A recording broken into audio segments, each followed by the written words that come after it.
हमारे जो महरौली के सांसद प्रतिनिधि जो सीमा अग्रवाल जी हैं, मैं उनसे बात करने जा रहा हूं कि जब आज इन्होंने जो ऑफिस का उद्घाटन किया, उस ऑफिस का उद्घाटन का उद्देश्य क्या है। तो मैडम आप ये बताएं कि इस ऑफिस का खोलने का उद्देश्य क्या है। ये सिर्फ चुनाव को देखते हुए खोला गया है कि आपका महरौली का अस्थायी कार्यालय है?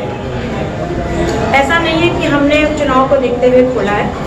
और मैं यहाँ पर RWA बेसिक रोड की अध्यक्ष भी हूँ, RWA की, और यहाँ पे मेरे बहुत सारे काम भी होंगे। और राजनीति में तो मैं विगत 7 सालों से हूँ, आम आदमी पार्टी से ही मेरी राजनीति की शुरुआत हुई है। लेकिन इसके पहले मैं पेशे से एक टीचर रही हूँ, शिक्षिका रही हूँ। और दूसरी बात ये कि मैं एक समाज सेवी रही हूँ। पार्टी में आने के बाद में थोड़ा सा दायरा बढ़ गया है, समाज सेवा विस्तार पूर्वक होने लग गई है। तो एक प्लेस ऐसी होनी चाहिए कि जहाँ पर हम अपने इन कार्यक्रमों को कर सकें, क्योंकि घर में ये मुनासिब नहीं होता, हर एक को घर में नहीं कर सकते। और ऑफिस होने से एक अपने क्षेत्र की तरफ भी एक जिम्मेदारी का एहसास होता है। क्षेत्रवासियों को भी लगता है कि उनकी कभी भी कोई समस्या होती है तो उनके लिए एक जगह ऐसी होनी चाहिए जहाँ पर उनकी समस्याओं का समाधान निवारण हो। अब मैं दूसरी बात पर आपके आती हूँ कि उद्देश्य क्या है। तो उद्देश्य हमारा यही है, जो हमारे जन तक हमारे अरविंद केजरीवाल लोगों को बना रहे हैं, लोगों को अपनी पार्टी का सदस्यता दिला रहे हैं। और जितने ज़्यादा से ज़्यादा हमारे लोग जुड़ेंगे, उतनी से ज़्यादा हम लोग एक कामयाब होंगे जो हम लोग सेवा संभाल उठा रहे हैं। तो हमारा यही प्रयास है कि महरौली की जनता में जितने भी लोग हैं उनको ज़्यादा से ज़्यादा अपने साथ में जोड़ूं, अपनी पार्टी के साथ जोड़ूं और अपनी केजरीवाल जी की नीतियों को जन जन तक पहुँचाऊं। धन्यवाद। अच्छा मैडम ये बताएं, आपने तो बहुत सारी बातें आप मुझे बता दिए, आपकी पार्टी का उद्देश्य क्या, जो जिस समय ये पार्टी बनी थी उस समय पार्टी का कुछ उद्देश्य था, क्या वो उद्देश्य आज भी है या पार्टी अपने उद्देश्य से भटक चुकी है? नहीं, मैं तो कहूँगी कि हमारी पार्टी दिन प्रतिदिन तरक्की कर रही है। नहीं तरक्की नहीं, मैंने क्या पूछा, जब ये पार्टी का गठन हुआ था, ये पार्टी का जन्म ही एक आंदोलन से हुआ और बहुत सारे लोग उस आंदोलन से जुड़े और इस पार्टी के साथ जुड़े। एक उद्देश्य है ना कि देश में एक बदलाव आएगा, एक बदलाव की लहर होगी और एक परिवर्तन आएगा और हमारे समाज का विकास होगा और हमारे समाज का उत्थान होगा। तो क्या वो उद्देश्य आज भी आपके पार्टी का है या उद्देश्य से पार्टी भटक चुकी है? आपने अपने सवाल के अंदर ही अपना उत्तर दे दिया है। मैं आपको यही कहूँगी कि अगर हमारी पार्टी अपने उद्देश्य से भटकी होती तो दोबारा यहाँ की जनता, दिल्ली की जनता उसको चुन करके दोबारा ना लड़ती। अच्छा चलिए, तो आपकी पार्टी का एक नीति था कि जो लोग होंगे या जिस प्रतिनिधि को मैं चुनूंगा उस प्रतिनिधि को वहाँ की जनता चुनेगी। उसमें मैं सर्वे कराऊंगा, उस जनता से मैं पूछूंगा कि आपका प्रतिनिधि कौन है और आपके प्रतिनिधि को किसको बनाना चाहिए और किसको देना चाहिए। जनता के सर्वे के आधार पर जो शुरू में पार्टी आई थी उस समय इनका नीति ये था कि जनता से पूछ करके मैं उनका जनप्रतिनिधि दूंगा। तो क्या आज के टाइम में पार्टी जनता से पूछ कर प्रतिनिधि दे रही है? जी, पार्टी हर वार्ड में, अभी हमारा इलेक्शन हो रहा है MCD का, हर वार्ड में 3 बार सर्वे ऑलरेडी करवा चुके हैं।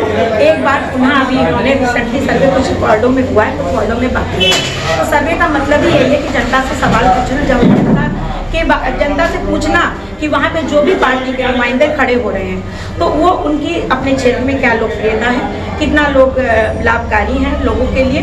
और वही एक ही बात है कि अगर वो सर्वे करा रहे हैं यहाँ की जनता ही बता रही है उनको। अच्छा ये बताइए, आपके पार्टी से बीजेपी और कांग्रेस अलग है या दोनों एक ही जैसी पार्टी है या विचारधारा क्या है दोनों, या आपकी पार्टी और बीजेपी और कांग्रेस का? देखिए, हमारी विचारधारा बिल्कुल स्पष्ट है, सबसे अलग है। यही कारण है कि दिल्ली की जनता ने दोबारा चुना है और आज और भी प्रदेशों में हमारे पंख फैलाए जा रहे हैं। पंजाब का भी रिजल्ट आना है, आप उसमें भी देखिएगा। गोवा में भी चुनाव लड़ी है हमारी पार्टी, उत्तराखंड में भी लड़ी है, उत्तर प्रदेश में भी लड़ रही है। और अगर ऐसा नहीं होता, अगर हमारी नीतियाँ उन्हीं के जैसी होती तो शायद या तो हम उनमें मिल चुके होते या हम बैठा दिए गए। अच्छा, एक चीज आप ये बताएं कि अभी आपने बताया कि मेरा नीति अलग है, अभी अभी आपके पार्टी में आपके क्षेत्र से जो कांग्रेस का बरसों झंडा उठाने वाले एक कार्यकर्ता जिनका नाम है महेंद्र चौधरी जी, वो आपकी पार्टी में शामिल हुए हैं। मैंने उनका इंटरव्यू लिया, मैंने उनसे बात पूछा तो उनका कहना कि कांग्रेस और आम आदमी पार्टी का विचारधारा एक ही है। तो मैं क्या समझूं कि कांग्रेस जो है आम आदमी पार्टी की बी पार्टी हो चुकी है? देखिए, वो अभी कांग्रेस से आए तो शायद अभी उन्हें पूरी तरीके से जगह नहीं है हमारी पार्टी में आने के लिए, तो अभी वो सोए हुए हैं। तो अभी उनके मन मस्तिष्क में कांग्रेस ही घूम रही है, और मैं उनके इस आरोप को जो उन्होंने ये लगाया है कि हमारे दोनों के विचारधारा, आरोप नहीं लगाया, उन्होंने बोला मेरा और मतलब कि कांग्रेस का और आम आदमी पार्टी का विचारधारा एक ही है, हम दोनों का जो काम एक ही। अगर विचारधारा एक ही है तो फिर मतलब कि ये लड़ाई किस बात की है? बिल्कुल बिल्कुल, हमारी बिल्कुल विचारधारा अलग अलग है, और हमारी विचारधारा एक हमारी आंदोलनकारी पार्टी है, आंदोलन से उत्पन्न हुई पार्टी है, और हमारी विचारधारा बिल्कुल अलग है। ये उनका अपना ख्याल हो सकता है, मेरा नहीं। अच्छा, आप क्या यहाँ का जो क्या बोले निगम, जो नगर निगम का पार्षद का, वो चुनाव लड़ने की तैयारी कर रही है क्या? बिल्कुल, मैं तैयारी कर रही हूँ, और एक कार्यकर्ता की हैसियत से मेरा फर्ज बनता है कि अपने क्षेत्र में अपनी चीज़ों को, अपनी पार्टी को ज़्यादा से ज़्यादा बहुमत से जिताएं, लोगों को जोड़ें, और मैं एक ईमानदार पार्टी और एक यहाँ पे तो कई लोग दावे ठोक रहे हैं ना मैदान में कि मैं भी लड़ूंगा, आप भी करें मैं भी लड़ूंगी, तो लड़ेगा कौन? नहीं, बिल्कुल सबका हक है दावा ठोकने का, इसमें कोई बुराई नहीं है। हमारी पार्टी के अगर कार्यकर्ता हैं जो वर्षों से, जो हमारे पिछले 5 सालों से एक इलेक्शन जो भी हुआ है, उस इलेक्शन से पहले के जो कार्यकर्ता जुड़े हैं, मैं उनको कार्यकर्ता मानती हूँ। इस इलेक्शन के बाद जो विधानसभा का इलेक्शन हुआ, उसके बाद जो लोग जुड़े हैं वो खाली टिकट के लिए जुड़े हैं, वो हमारे पार्टी के कार्यकर्ता नहीं हैं, उनको हम कार्यकर्ता नहीं मानते हैं। तो हमारी जो पार्टी के कार्यकर्ता हैं उनका हक है कि वो टिकट मांगे, बाकी पार्टी का निर्णय है किसको टिकट। अच्छा मैडम, एक सवाल, मैं 2 ही सवाल करूंगा आपसे।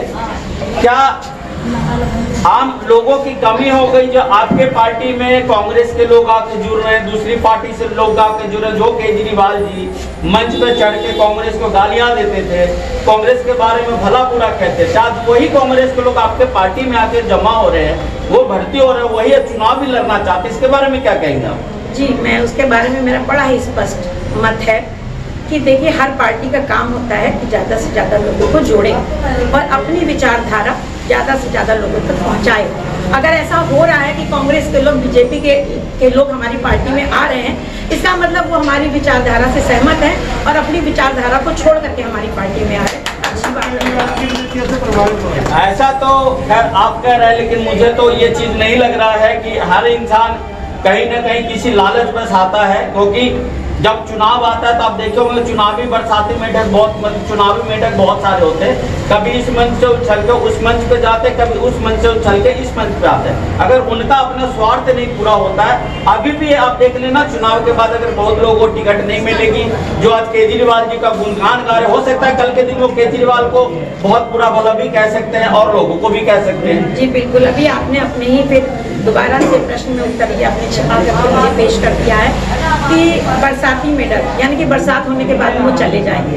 बस मैं छोटा सा इसका यही उत्तर दूंगी कि बरसात चल रही है और बरसात होने के बाद अगर ऐसे लोग आते हैं तो बरसात होने के बाद में चले जाएंगे। चलिए, अब आपका एक विपक्षी पार्टी जो जिससे आपकी लड़ाई है, जिससे आपका सामना है, क्योंकि कहते हैं कि दिल्ली में अगर टक्कर है किसी का तो बीजेपी और आम आदमी का है, कांग्रेस का कहीं दूर दूर तक नहीं होगा, कहीं कहीं पे भी तो ये मैं नहीं, लेकिन आमने सामने जो आपकी सीधी टक्कर हो बीजेपी और आम आदमी के, तो बीजेपी ने आपकी पार्टी पे बहुत बड़ा आरोप, आपके जो मुखिया है अरविंद केजरीवाल, दिल्ली सरकार, उस पर बहुत बड़ा आरोप प्रत्यारोप लगाया है कि दिल्ली सरकार की विनाशकारी शराब नीति पर जनमत संग्रह वो करा रहे हैं, लोगों से सिग्नेचर करा रहे हैं। जैसे आप लोगों को याद होगा कि आप लोग भी वार्ड वार्ड में घूम के सबसे साइन करा के 3 व्हीलर में डाल के शीला दीक्षित के घर पे गए थे छोड़ने के लिए, तो वो नीति वो लोग भी अपना रहे हैं। इस बारे में आप क्या कहेंगे, ये शराब नीति के बारे में क्या बोलेंगे और क्यों वो इतना उग्र हो रहे इस मामले पे?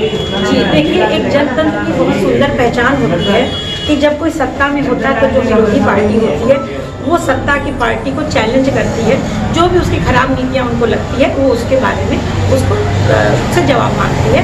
और ये बहुत ही खूबसूरत उदाहरण है कि जनतंत्र है, उनका विरोध करना जायज़ है। जहाँ तक शराब नीति की बात है तो मैं यही कहूँगी कि उत्तर प्रदेश में जरा एक बार चले जाएं, वहाँ की भी शराब नीति देख लें, और रही बात हरियाणा में भी देख लें। और रही बात ये कि अगर बिहार में शराब बंद है, बैन है, गुजरात में बैन है, आप देख लीजिए कि वहाँ कितनी कालाबाजारी है। अगर बीजेपी की तरफ से नोटबंदी हो सकती है, आबकारी विभाग का खत्म नहीं हो सकता। आबकारी विभाग तो हर एक कोई भी सरकार आएगी उसके उस उसमें अंडर में होती है, आप उसको आप किस तरह से ले रहे हो? नहीं मैडम, वो बात दिल्ली में कोई भी शराब की फैक्ट्री नहीं है। 20 साल से दिल्ली नगर निगम में बीजेपी है। एक मिनट मेरा कहने का मतलब कि वो चोर है तो उसने चोरी की, मैं करूं तो मेरा जुर्म कम नहीं होता, नहीं। ये बात नहीं है। नहीं। मतलब कहने का मतलब ये है कि जो पहले ठेका दिल्ली में लिमिटेड जगहों पर हुआ करता था, आज वो ठेका बढ़कर तकरीबन 3000 की संख्या में हो रहा है और जगह जगह खुला। आप देख सकते हो कि कई स्कूलों के नियरेस्ट खुले, कई मंदिरों के नियरेस्ट में खुले, कई आपके मोहल्ले में खुल रहे हैं। तो जैसे पहले की कुछ जगह पे था, निर्धारित जगह पे,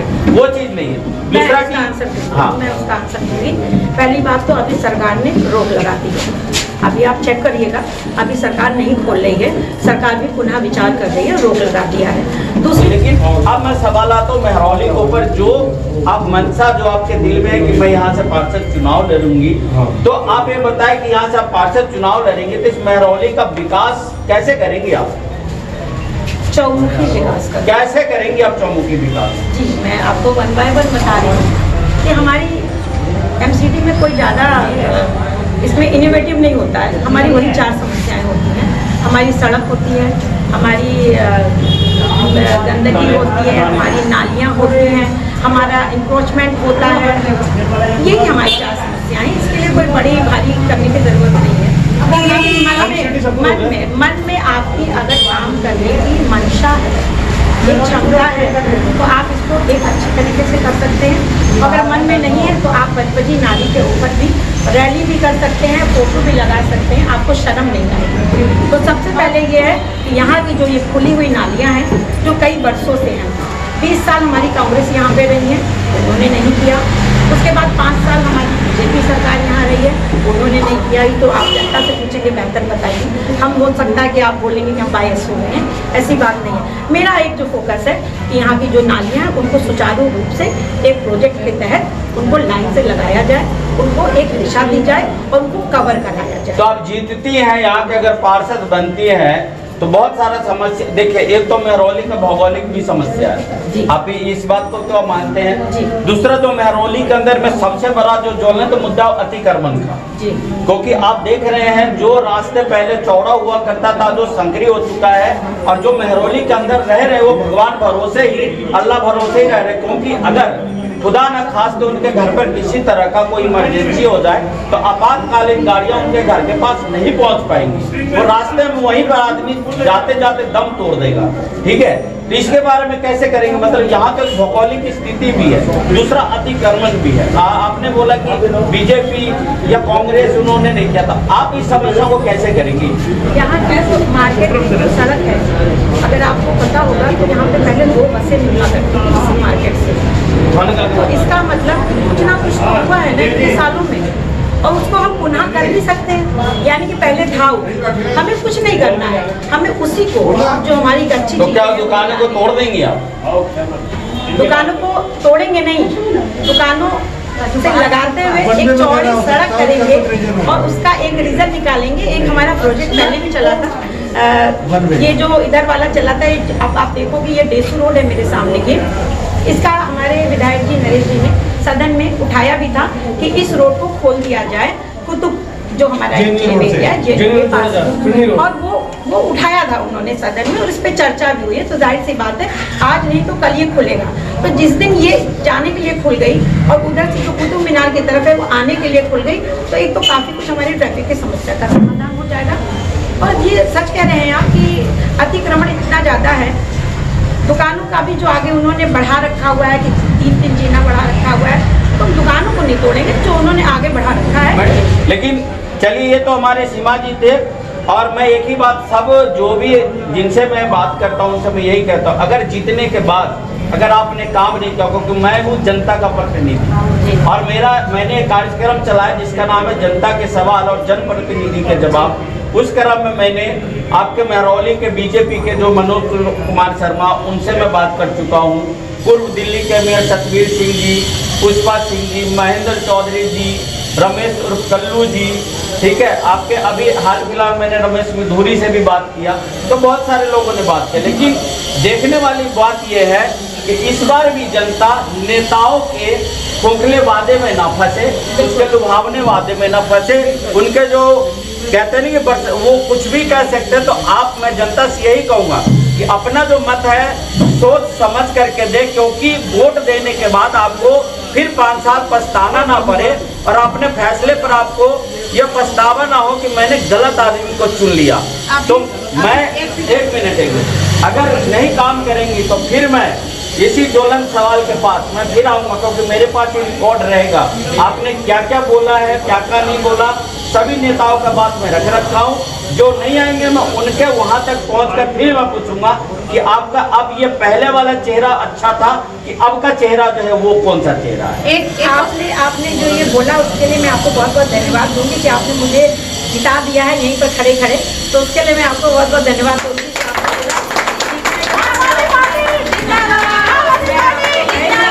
देती हूँ और आपका स्वागत है, आप बिल्कुल आइए और रिकॉर्ड भी है, ये मुझे भी याद है, आप दिखाइएगा। अगर मैं खड़ी ना उतरूँ तो आप जो सजा देंगे मुझसे। अगर आप ये वीडियो YouTube पर देख रहे हैं तो हमारे चैनल को सब्सक्राइब करें और बेल आइकन को दबाना ना भूलें। अगर आप Facebook पर ये वीडियो देख रहे हैं तो हमारे पेज को लाइक करें।